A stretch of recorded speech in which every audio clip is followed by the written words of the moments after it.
Hello दोस्तों, welcome back to my channel dot NV. मैं हूं आपका दोस्त डॉट एनवी। तो आज एक नया वीडियो लेके आ चुका हूं। वीडियो का जो मेन मोटिव है, मोटिव को आप कुछ भी कह दो चलेगा, तो जो मेन मोटिव है वो है एक इशू को लेकर बहुत चल रहा है हमारे यहाँ पे।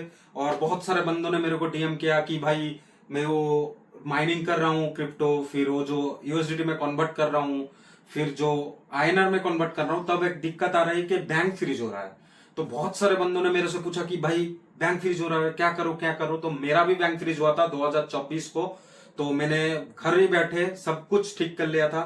वो जो जहां से मेरा केस था, उनका ऑफिसर का नंबर कहाँ से मिला, क्या करना है क्या नहीं, मैं ये बताऊंगा इस वीडियो में। तो वीडियो को देखते रहिए। वीडियो अच्छा लगे तो लाइक शेयर सब्सक्राइब कीजिए, और मैं बताता हूँ सॉल्यूशन कि आप बैंक अनफ्रीज कैसे करेंगे।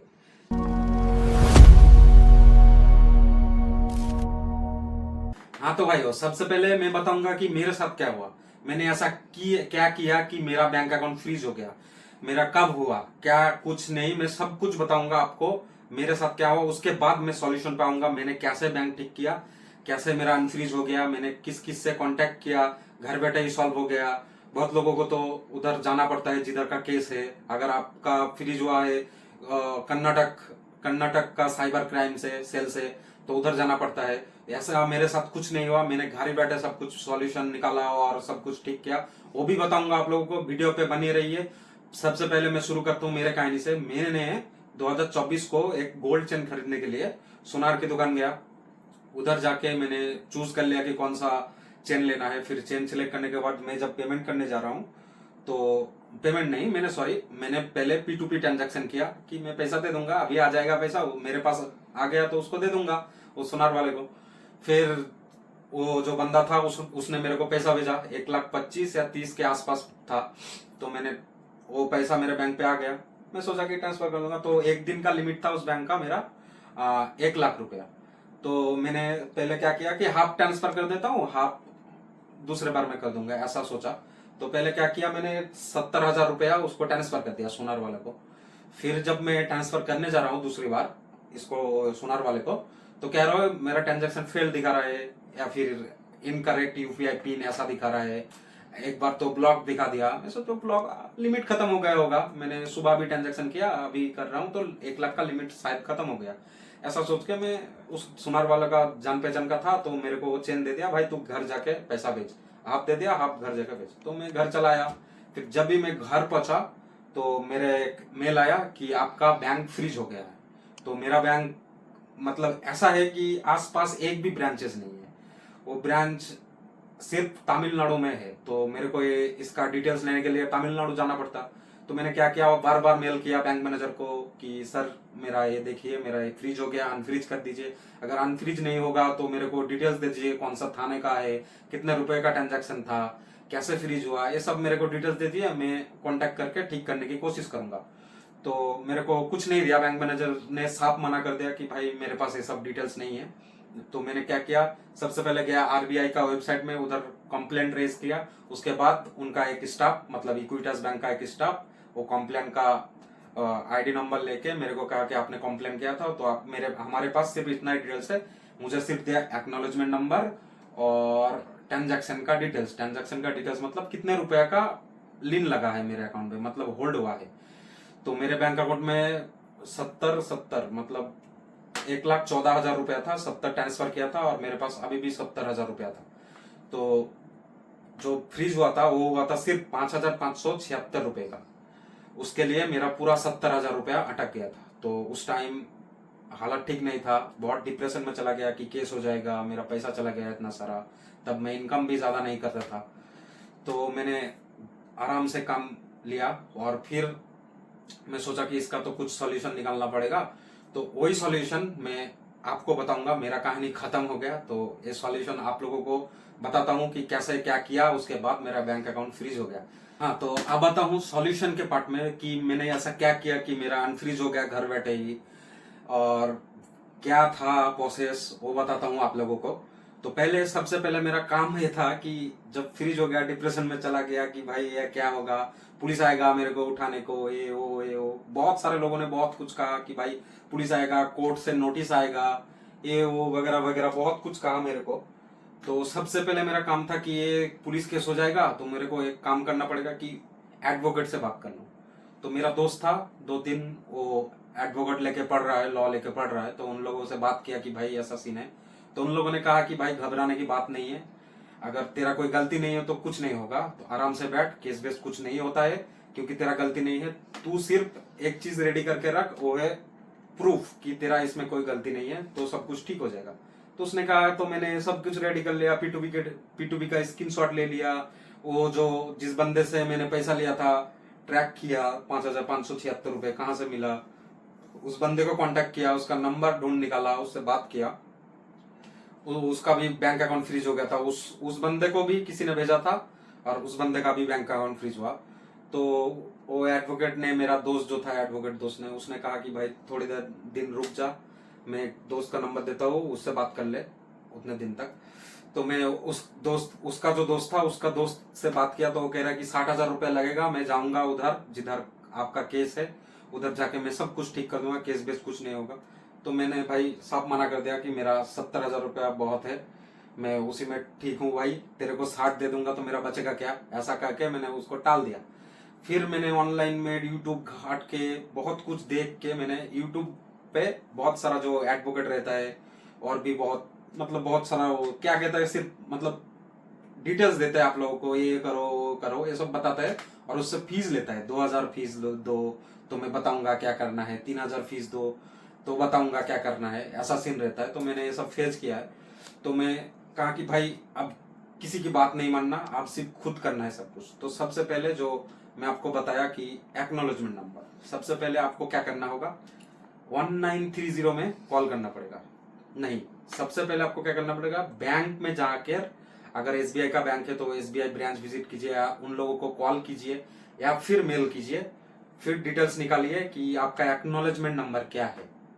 और एक चीज है, वो है कहाँ से मेरा बैंक अकाउंट फ्रीज हुआ है, कितने रुपया लीन लगा है, ये बैंक बता देगा आपको। अगर बैंक नहीं बता रहा है तो कैसे भी करके वो एक्नॉलेजमेंट नंबर लीजिए उनसे, वो आराम से दे देगा।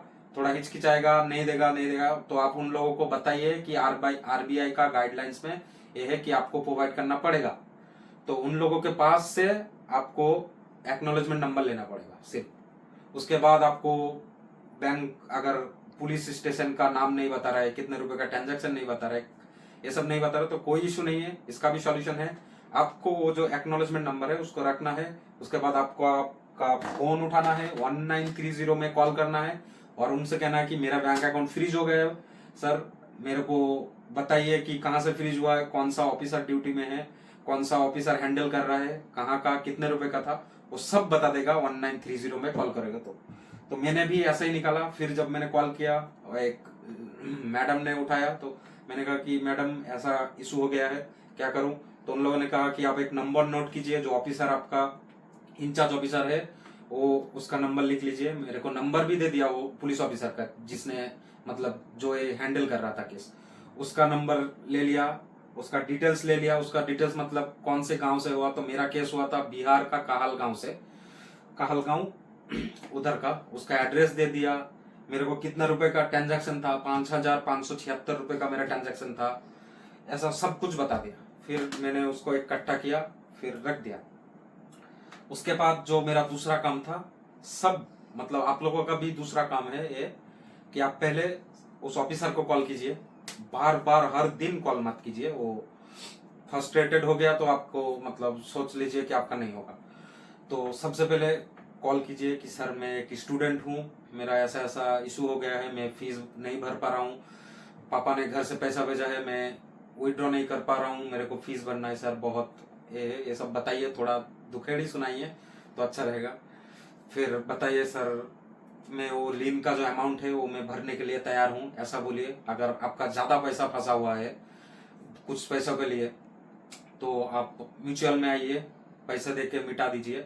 मतलब पैसा पुलिस वाला नहीं लेगा, जो लीन अमाउंट है वो जो विक्टिम है उसको दे देगा, तो दे के भी आप सॉल्व कर सकते हो। तो मैंने कॉल किया, मेरा उठाया, बात क्या कह रहा है कि सोमवार को आप कॉल कीजिए।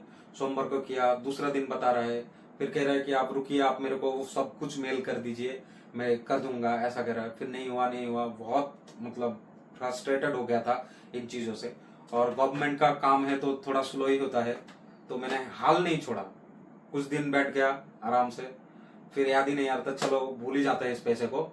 फिर क्या किया मैंने, कांटेक्ट मतलब पूरा बिहार का जो बड़ा बड़ा ऑफिसर लोग था वेबसाइट से निकाला, वेबसाइट से जितना भी ईमेल था बड़ा बड़ा DISP, SP, SDO, SDPO, ऐसा सब जितना भी लोगों का वेबसाइट पे मेंशन था ईमेल, उन लोगों को एक फॉर्मेट तैयार किया मैंने। वो फॉर्मेट में आपको दे दूंगा, अगर आप कमेंट पे हाई लिखोगे तो मैं दे दूंगा। उसमें लिखा था रेस्पेक्टेड सर मैडम, मेरा ऐसा ऐसा सीन है, मैं ये आपको फॉर्मेट दे दूंगा वेबसाइट, ओए सॉरी डिस्क्रिप्शन में, या फिर आप कमेंट कीजिए, मैं डायरेक्टली दे दूंगा आप लोगों को, या फिर मेरा ट्विटर फॉलो कीजिए और ट्विटर पे DM कीजिए, मैं दे दूंगा। तो मैंने बताया कि सर मेरा ऐसा ऐसा इशू है, मैंने 5,576 रुपए के लिए मेरा 70,000 अटक गया, और मेरा बैंक डिटेल्स भेज दिया, एक्नॉलेजमेंट नंबर दे दिया। उसके साथ आपको क्या करना पड़ेगा, मेल जब लिखोगे सबसे पहला काम मेरे को बताया था उसी ऑफिसर ने कि क्या करना है क्या नहीं, कि सबसे पहले आपको मैं दिखाता हूं आपको कैमरा पे, ऐसा एक लेटर लिखना पड़ेगा, एप्लीकेशन का फॉर्मेट भी दे दूंगा आप लोगों को। एप्लीकेशन देने के बाद मैं इधर ही आ जाता हूँ, एप्लीकेशन था, PDF कीजिए उसको, सबसे पहले एप्लीकेशन लिख के उसको स्कैन कर लीजिए।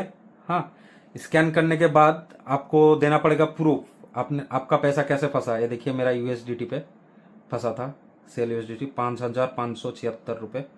फिर उस बंदे का डिटेल्स दिया था, सर मैंने P2P किया है, उस बंदे का नंबर भी मेंशन था इधर। ये था मेरा ट्रांजैक्शन, उसने भेजा था ये वाला, और मेरा जो डिटेल्स है आधार, पैन, ऐसा भी था। तो क्या क्या देना पड़ेगा मैं बता देता हूँ आपको पहले से, फिर से। सबसे पहले आपको उठाना पड़ेगा, मतलब लिखना पड़ेगा एक एप्लीकेशन, उसका क्लिक कर लीजिए किचिक किचिक, और उसके बाद आपको प्रूफ देना पड़ेगा कि कैसे क्या हुआ क्या नहीं, वो मेंशन कर दीजिए लेटर पे। उसके बाद स्क्रीनशॉट दीजिए P2P का कि आपने ये वाला ट्रांजैक्शन किया था, नंबर है उस बंदे का तो वो भी मेंशन कर दीजिए।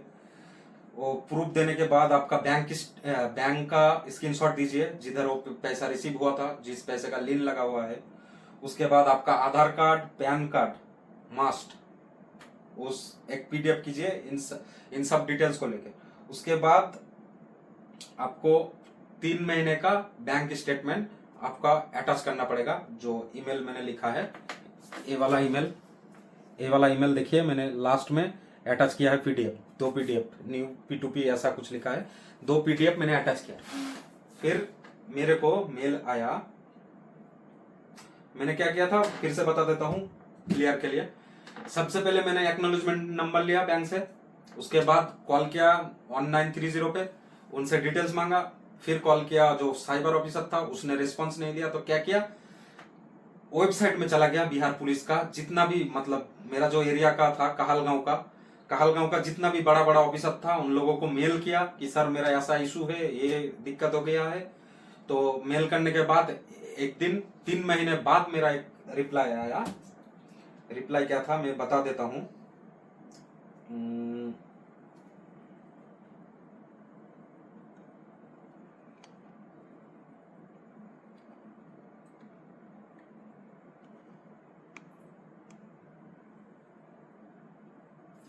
तो रिप्लाई था जो था DISP, आपको मेल भी दिखा देता हूँ उन लोगों का कौन सा था। ये देखिए मेल दिख रहा है, देखिए मेल DISP NCRP, नीचे देखिए मेल bihar@nic.in। तो ये मेल मेरे को भेजा था सर ने। लिखिए sir, we have received your request for unblocking और डिफ्रीजिंग योर अकाउंट नंबर। ये था, your account is freezed and hold because transaction amount of 5576 distributed amount has been credited to your account number A. और जो transaction ID था ये, date था 24/9/24, in connection with NCRP, acknowledgement number भी उन्होंने mention कर दिया। फिर देखिए उस ऑफिसर ने क्या कहता है, hence you are requested to come to our office in Patna with all relevant documents और send this documents through email. these documents we will be able to initiate the process of defreezing और unholding। तो उन्होंने कहा कि आपको visit करेंगे तो अच्छा होगा, आप अगर हमारे ऑफिस आएंगे तो बहुत अच्छा होगा। अगर आप नहीं आ पा रहे तो आप क्या कीजिए, मैं जो बता रहा हूँ वो सब लेके मेरे को मेल कीजिए। तो डॉक्यूमेंट्स रिक्वायर्ड बताया था, written application with name of SP cyber EOU Bihar Patna for unblocking defreezing your account, also mention in the same application from where did you get the distributed amount. मतलब ये कह रहा है कि एक एप्लीकेशन लिखिए एसपी बिहार ईओ को पटना बिहार फॉर अनब्लॉकिंग, मतलब अनफ्रीज करने के लिए एक एप्लीकेशन लिखिए और उधर मेंशन कीजिए ये पैसा आपको किधर से मिला ये बता। और केवाईसी के लिए आधार एंड पैन सेंड कीजिए। बैंक स्टेटमेंट लगेगा। Evidence related to the above mention transaction UTR from whom you receive the amount for what purpose. तो ये कह रहा है कि किस लिए पैसा रिसीव हुआ, क्या था इसका मतलब, किस लिए पैसा रिसीव हुआ ये बता रहे। ये देने के बाद मेरा बैंक अकाउंट अनफ्रीज हो गया था।